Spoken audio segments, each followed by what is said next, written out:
Halo semuanya, jumpa lagi di podcast bersama Ikatan Wajib Pajak Indonesia, langsung dengan Ketua Umum IBPI, Bapak Rinto Setiawan, dan Ahli Hukum Bapak Alessandro Rey.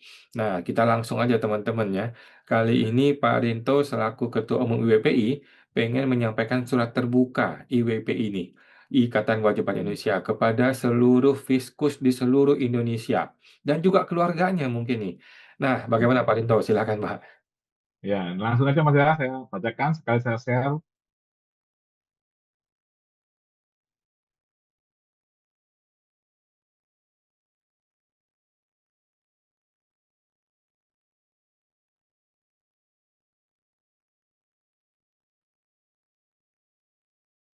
Ini Mas ya, surat terbuka Ikatan Wajib Pajak Indonesia dengan nama Tuhan Yang Maha Esa, yang Maha Adil, lagi Maha Bijaksana.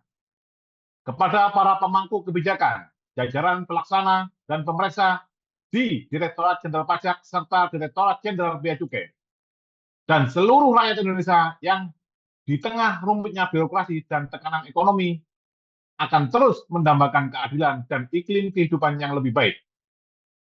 Wajib pajak Indonesia yang berdasarkan peran, dedikasi, dan kontribusinya adalah urat nadi yang menghidupkan dan membangun peradaban bangsa ini terlepas dari berbagai krisis yang menghantam negara ini di berbagai masa. Para pembayar pajak tidak pernah memilih jalan untuk membelakangi negara.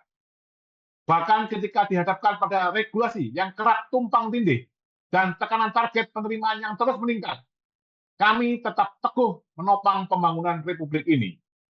Kami bukanlah musuh. Kami adalah mitra yang tanpanya roda pemerintahan ini tidak akan berputar. Namun, kami tidak bisa menutup mata terhadap realitas yang terjadi saat ini. Menggambarkan wajib pajak sebagai pihak yang selalu salah dan harus terus dicurigai dalam realitas di dunia perpajakan.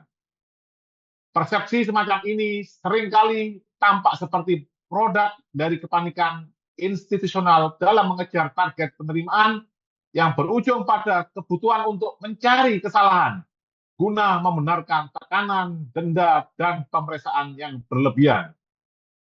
Dalam lingkungan seperti ini, jika pelanggaran tidak ada, seolah-olah pelanggaran itu harus dicari-cari. Berdasarkan postur anggaran pendapatan negara, sekitar 82% penopang APBN kita dibebankan pada sektor perpajakan. Hal ini memunculkan sebuah pertanyaan besar dan mendasar di benak rakyat. Kemana perginya hasil kekayaan sumber daya alam kita? Kemana mengalirnya triliunan rupiah hasil tambang, sumber daya laut yang melimpah, dan hasil pertanian Nusantara? Ketika kekayaan alam itu tidak diketahui rimbanya dan gagal menyejahterakan rakyat, beban untuk menghidupi negara akhirnya ditumpahkan sepenuhnya ke pundak wajib pajak melalui DJP dan DJPJ. Dalam sistem negara yang salah arah ini, kami menyadari bahwa ujung tombaknya adalah Anda, yaitu pegawai dan pemeriksa pajak di Direktorat Jenderal Pajak dan Direktorat Jenderal Bea Cukai. Anda dituntut memenuhi target penerimaan yang terus meroket demi menutupi lubang dan pengelolaan sumber daya alam yang entah kemana. Kami melihat bahwa Anda sebenarnya dikorbankan oleh sistem dan didorong ke garis depan untuk bertempur dan berbenturan langsung dengan rakyat dan para pelaku usaha. Melalui surat ini, kami ingin berbicara dari hati ke hati kepada Anda sebagai sesama manusia, sesama kepala keluarga, dan sesama hamba Tuhan. Kami memahami bahwa di balik seragam DJP dan DJPC, terdapat individu-individu yang bekerja menjalankan tugas. Anda memiliki keluarga, pasangan, dan anak-anak yang masa depannya juga dibangun di atas tanah air yang sama ini. Kami secara konsisten membedakan antara sistem yang menekan dengan individu yang sekedar menjalankan perintah. Ini adalah kedewasaan sikap yang kami pegang teguh.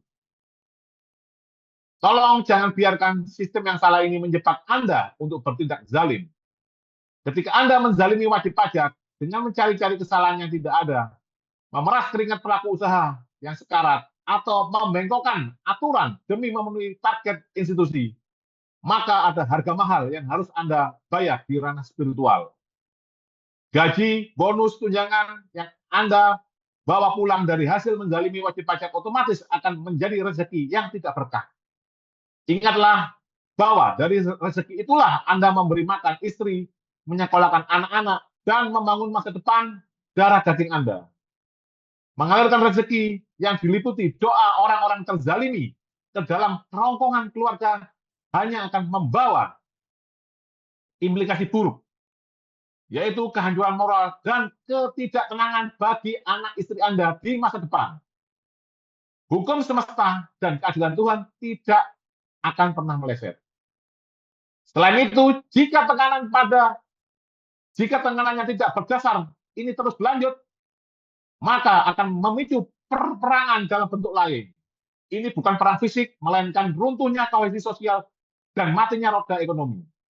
Rasa frustasi yang mendalam akan menciptakan jurang pemisah yang besar antara masyarakat sipil dan aparatur negara. Ketika usaha mati karena beban yang tidak masuk akal, dampaknya akan meluas, merugikan seluruh lapisan masyarakat, termasuk masa depan keluarga dan pemangku kebijakan itu sendiri. Tatanan sosial yang rusak tidak akan pernah mengecualikan siapapun. Hari ini perpajakan dan kepabeanan kita berada di persimpangan jalan, melanjutkan di jalan konfrontasi, saling curiga, dan eksploitasi jauh lebih merugikan dan sia-sia daripada sebelumnya. Pilihan antara arogansi kekuasaan dan keterlibatan dialogis yang adil adalah nyata dan memiliki konsekuensi. Hasilnya akan membentuk masa depan ekonomi generasi yang akan datang. Sepanjang sejarah Republik ini, para pelaku usaha dan pembayar pajak telah bertahan melampaui berbagai krisis ekonomi. Kami akan terus bertahan dengan tangguh, bermartabat, dan bangga sebagai pahlawan pembangunan tanpa tanda jasa. Pertanyaannya, apakah sejarah akan mencatat institusi Anda sebagai pilar keadilan yang membangun negeri atau sebagai pihak yang memadamkan nafas ekonomi bangsanya sendiri? Yes. Terima kasih, Mata. Baik, terima kasih Pak Rinto. Ini luar biasa ya, IWPI sampai memberikan surat terbuka nih kepada para fiskus ya. Kita langsung minta pendapatnya ahli hukum Bapak Rey nih. Bagaimana Pak Rey menanggapi wajib pajak yang sampai membuat surat terbuka seperti ini? Silakan Pak Rey. Terima kasih Pak Awan, Pak Rinto. Ini luar biasa sekali ya. Karena surat yang disampaikan IWPI ini tentu merupakan curahan hati ya dari para anggotanya yang mungkin sudah punya pengalaman atau sudah pernah dizolimi atau sudah menjadi korban.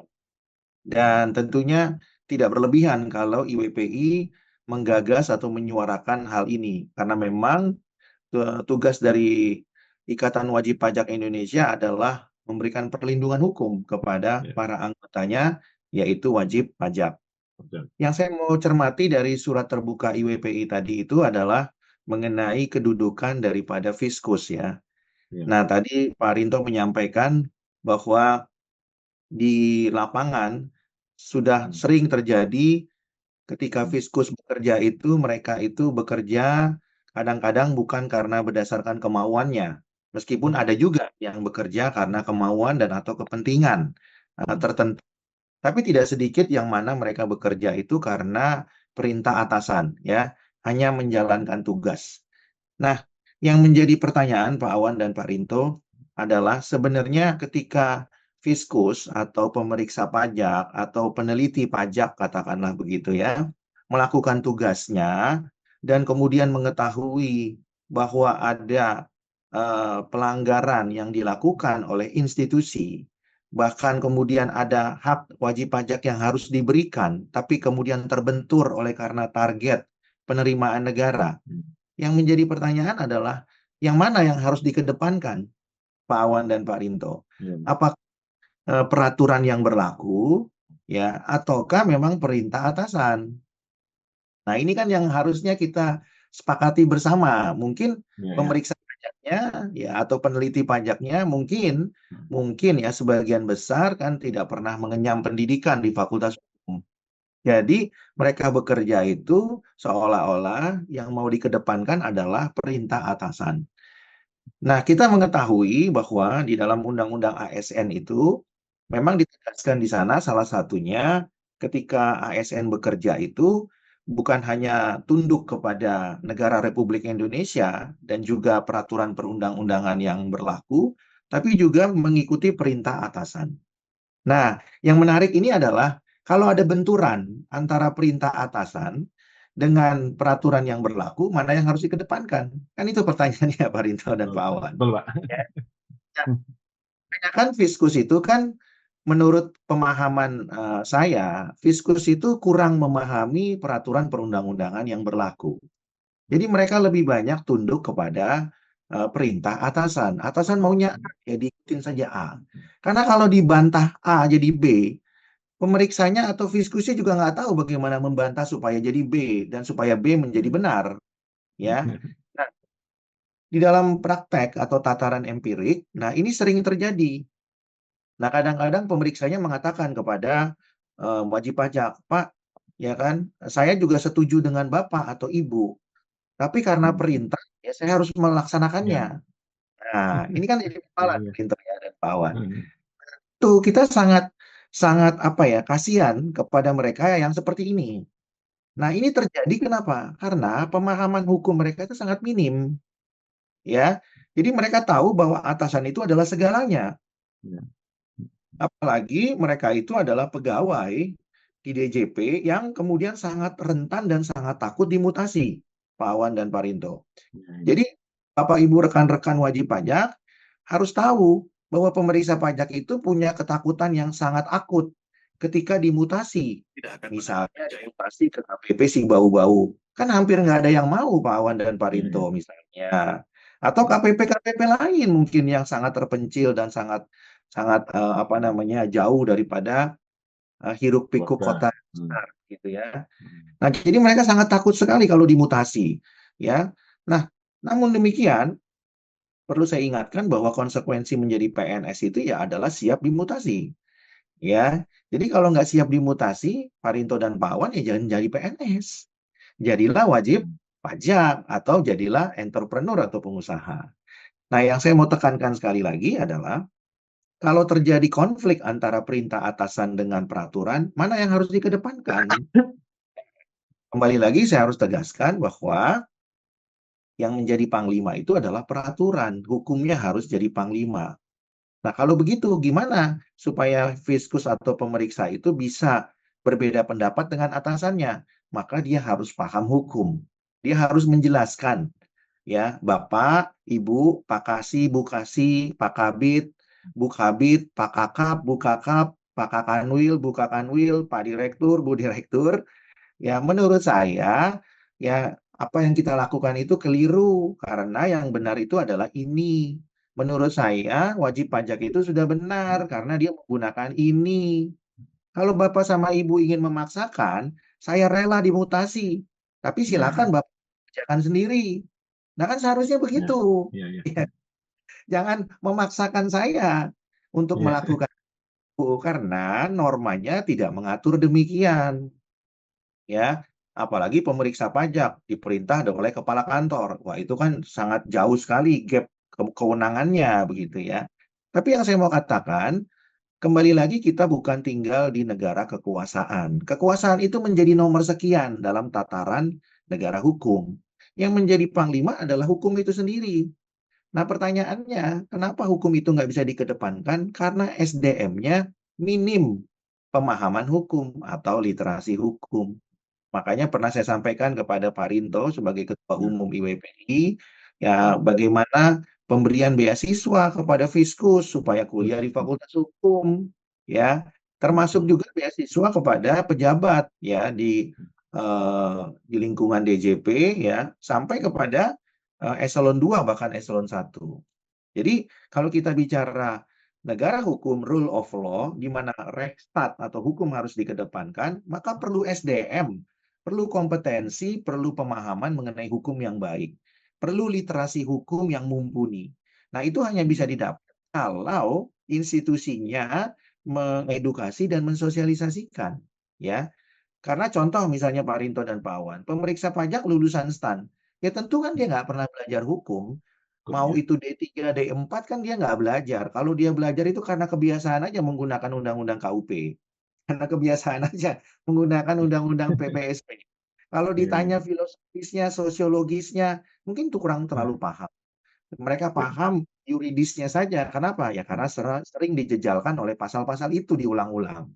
Ya.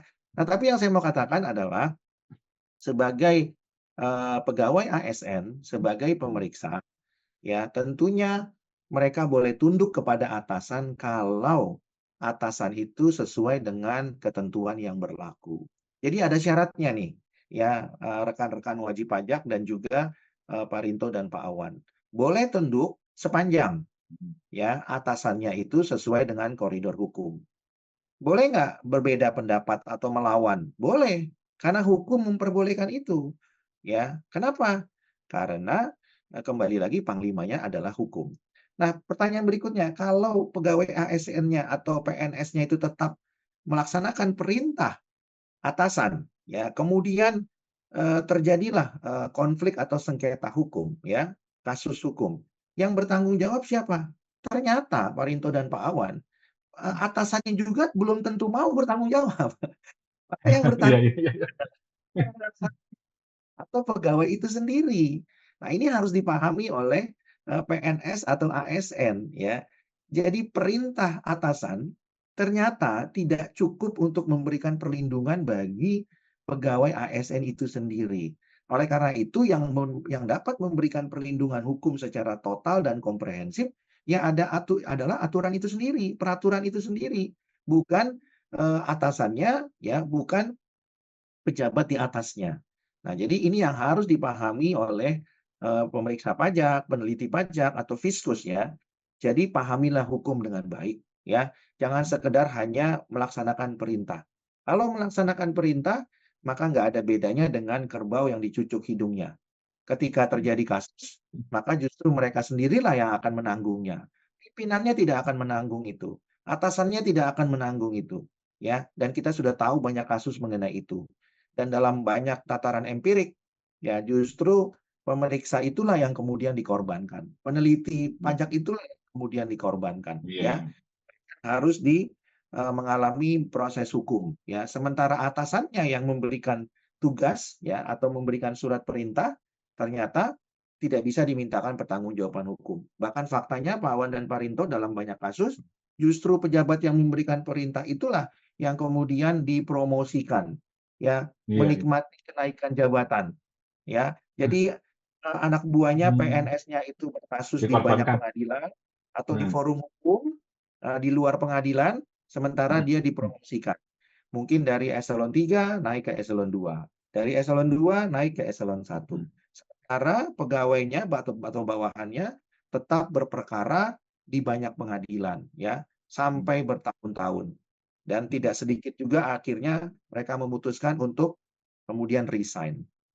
Nah, perlu saya oh, sampaikan juga Pak Rinto dan Pak Awan bahwa dalam banyak kasus ketika terjadi polemik ya atau sengketa hukum, apalagi masuk ke ranah pidana, kalau Pak Awan dan Pak Rinto perhatikan, hampir semua kasus itu yang dikorbankan adalah anak buahnya.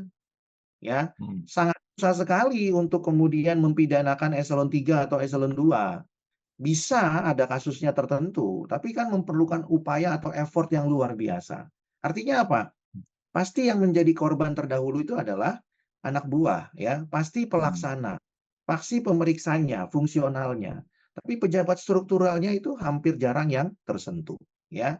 Padahal di negara hukum harusnya semuanya itu harus tersentuh dan bertanggung jawab. Tapi dalam tataran praktek, Marinto dan Pak Awan tidak, ya. Jadi kalau kita lihat banyak kasus, bisa mungkin Pak Awan dan Pak Rinto lakukan penelusuran, itu rata-rata yang dikorbankan itu adalah PNS di tingkat bawah, pelaksananya, fungsionalnya, pemeriksanya. Tapi pejabat strukturalnya ya tentunya hampir jarang yang tersentuh dan kemudian justru melenggang dengan mutasi di tempat yang lebih baik, bahkan promosi kepada eselon yang lebih tinggi. Demikian Pak Awan dan Pak Rinto. Oke, baik, siap. Terima kasih Pak Rey informasinya ya. Makasih Pak Rito juga. Semoga surat terbuka ini didengarkan oleh para pegawai-pegawai pajak, Fiskus, dan juga keluarganya di seluruh Indonesia. iya. Makasih Pak Rinto, makasih Pak Rey. Kita jumpa lagi Pak di podcast berikutnya Pak. Makasih Pak. Iya, Mas.